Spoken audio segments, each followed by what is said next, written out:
Welcome back sa ating channel. Ito si Teacher JM at tayo mag-aaral ng mga elemento ng kasaysayan sa Makabansa 3 Quarter 1. Atin munang balikan. Ano nga ba ang kasaysayan?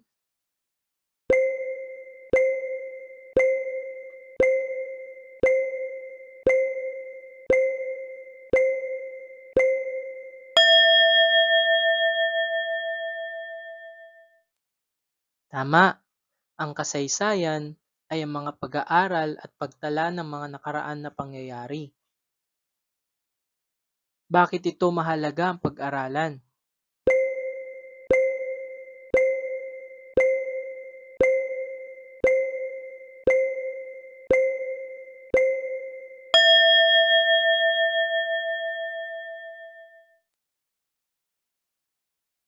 Sa pag-aaral ng kasaysayan, nagkakaroon tayo ng mas malalim na pang-unawa sa mundo at sa ating sarili na makakatulong sa atin na maging responsable sa ating mga gawain at desisyon. Ano-ano kaya ang mga ginulong salitang ito? Maaari mo bang ibigay ang mga tamang baybay ng mga salita? Tama, ito ay tao, lugar, panahon, at pangyayari. Sa araling ito, naiisa-isa ang mga elemento ng kasaysayan, ang tao, lugar, panahon, at pangyayari. Ang panghalip na sino ay ginagamit upang magtanong tungkol sa tao. Ang saan ay ginagamit tungkol sa lugar at ang kailan ay panahon at petsa at ang ano ay tungkol sa pangyayari at ang bakit ay pagbibigay ng dahilan o paliwanag.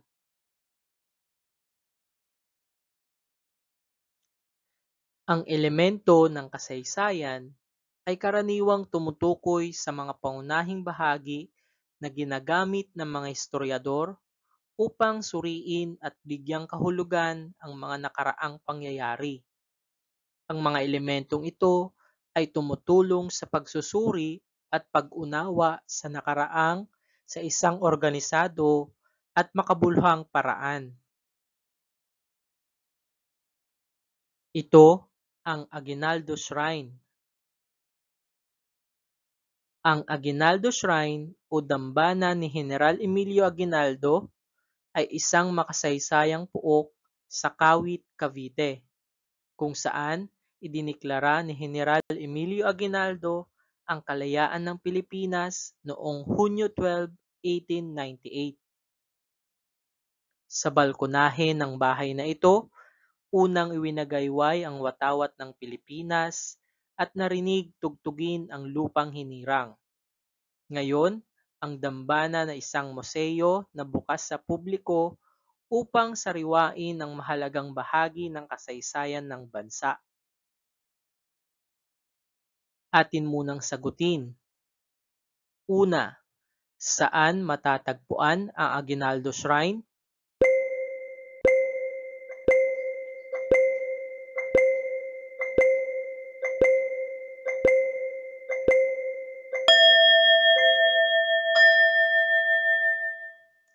Tama, ito ay matatagpuan sa Kawit, Cavite.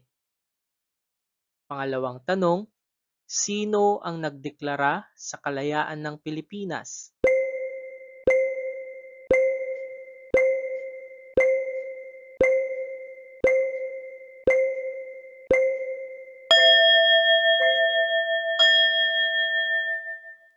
Mahusay! Si General Emilio Aguinaldo ang nagdeklara ng kalayaan ng Pilipinas. Ang ikatlong tanong, kailan diniklara ang kalayaan ng Pilipinas?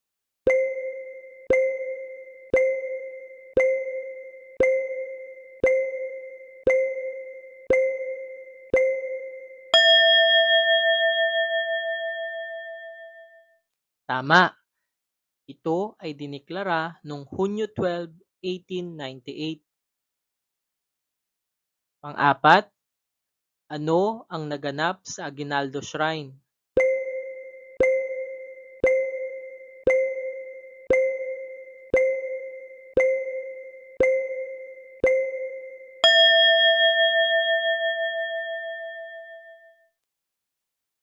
Magaling!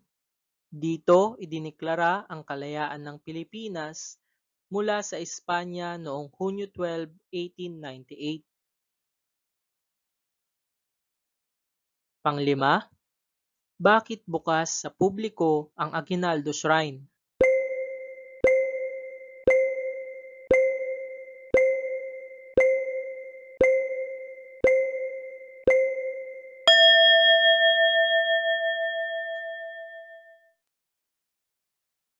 Mahusay, dahil ito ay isang makasaysayang puok at museo na nagpapakita ng buhay at mga nagawa ni Emilio Aguinaldo, ang unang pangulo ng Pilipinas. Ang Dambana ni Rizal. Ang Dambana ni Rizal sa Calamba, Laguna ay isang makasaysayang puok kung saan ipinanganak si Dr. Jose Rizal noong Hunyo 19, 1861. Ito ay isang bahay na bato na nagsisilbing museo ng kanyang alaala at kabataan. Ang dambana ay isang paalala ng mga idea at adhikain ni Rizal para sa kalayaan ng Pilipinas. Sa pamamagitan ng pagbisita rito, mas mauunawaan ng mga Pilipino ang kanyang mga kontribusyon sa bansa at ang kanyang papel sa paggising ng damdamin ng makabayan.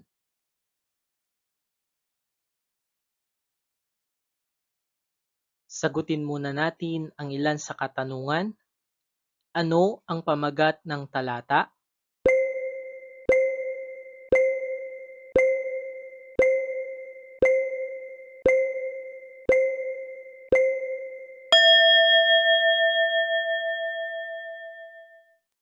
Tama, ang dambana ni Rizal. Saan matatagpuan ang dambana ni Rizal?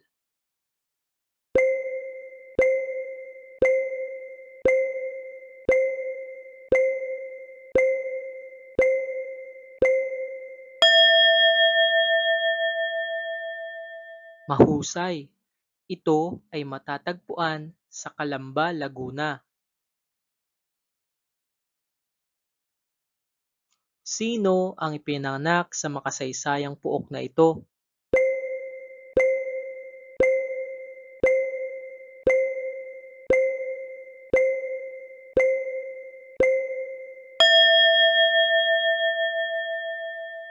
Tama, si Dr. Jose Rizal. Kailan ipinanganak si Dr. Jose Rizal?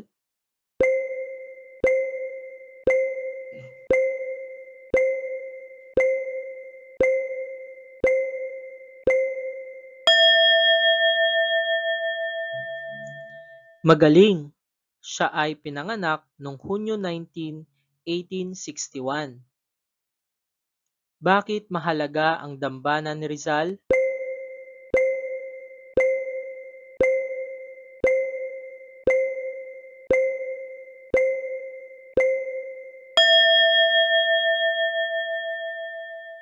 Mahusay, dahil ito ay isang mahalagang bahagi ng kasaysayan at kultura ng Pilipinas.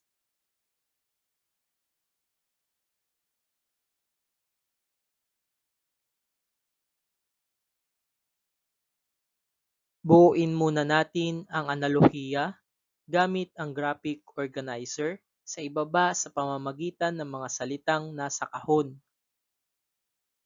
Meron kayong 1 minuto upang sagutan ito.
Atin nang sagutan. Ang panghalip ng ano ay tumutukoy sa pangyayari, ang sino ay tumutukoy sa tao, saan, ito ay lugar, kailan, tumutukoy sa panahon, at bakit, kailangan ng paliwanag.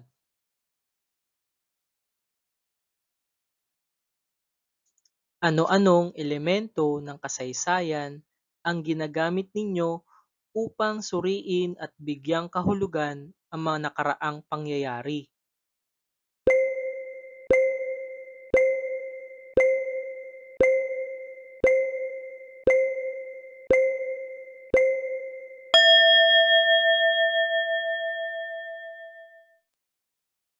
Tama, ito ay tao, lugar, panahon, at pangyayari.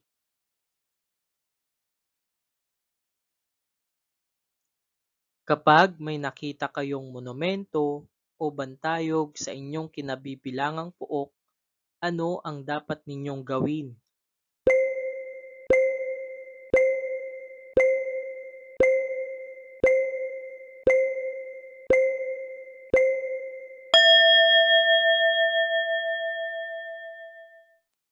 Mahusay! Ito ay ating pangangalagaan at huwag dudumihan at o sisirain. Atin munang basahin at unawain ang talata sa ibaba upang masagutan ang item 1 to 4. Isulat ang letra ng tamang sagot sapat lang bago ang bilang. Si Apolinario Mabini. Si Apolinario Mabini ay isang Pilipinong bayani na kilalang bilang utak ng rebolusyon dahil sa kanyang mahalagang papel sa himagsikang Pilipino. Ipinanganak siya noong Hulyo 23, 1864 sa Tanawan, Batangas at nagpakita ng pambahirang talino sa larangan ng batas at pamahalaan. Number 1. Ano ang pamagat ng talata? A. Hulyo 23, 1864. B. Si Apolinario Mabini. C. Tanawan, Batangas. D. Himagsikang Pilipino. Number 2. Sino ang kilalang utak ng rebolusyon? A. Hulyo 23, 1864. B. Si Apolinario Mabini. C. Tanawan, Batangas. D. Himagsikang Pilipino.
Number 3.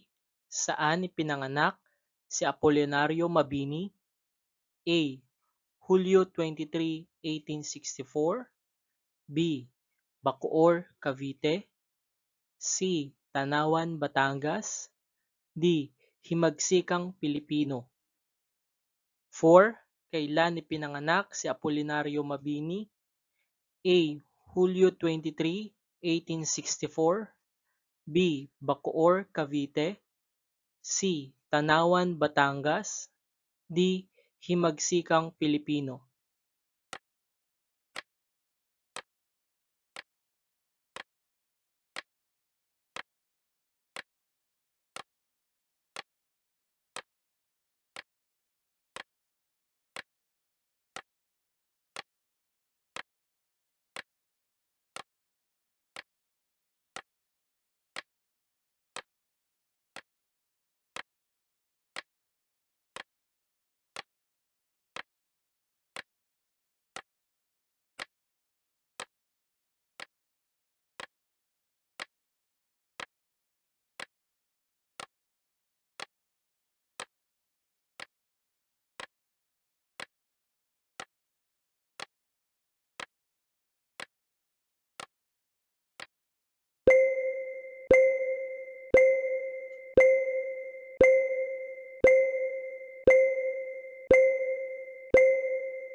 5. Basahin muna natin ang panuto. Unawain ang pangungusap sa ibaba. Isulat ang letra ng tamang sagot. 5. Ano-ano ang mga elemento ng kasaysayan na iyong pinag-aralan? A. Tao, lugar, klima at panahon. B. Tao, lugar, bagay at panahon. C. Tao, lugar, hayop at pangyayari. D. Tao, lugar, panahon at pangyayari.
Ngayon, narito ang mga wastong sagot.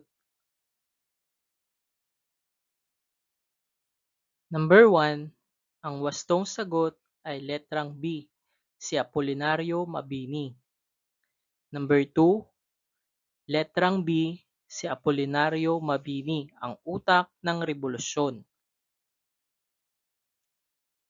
Number 3, ang wastong sagot, ipinanganak si Apolinario Mabini sa Tanawan, Batangas. Letrang C.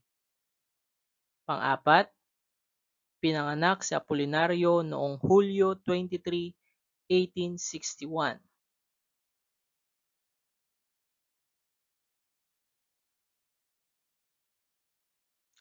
Number 5, ang mga elemento ng kasaysayan ay letrang D, tao, lugar, panahon at pangyayari. At dito nagtatapos ang ating pag-aaral sa mga elemento ng kasaysayan sa Makabansa 3, Quarter 1.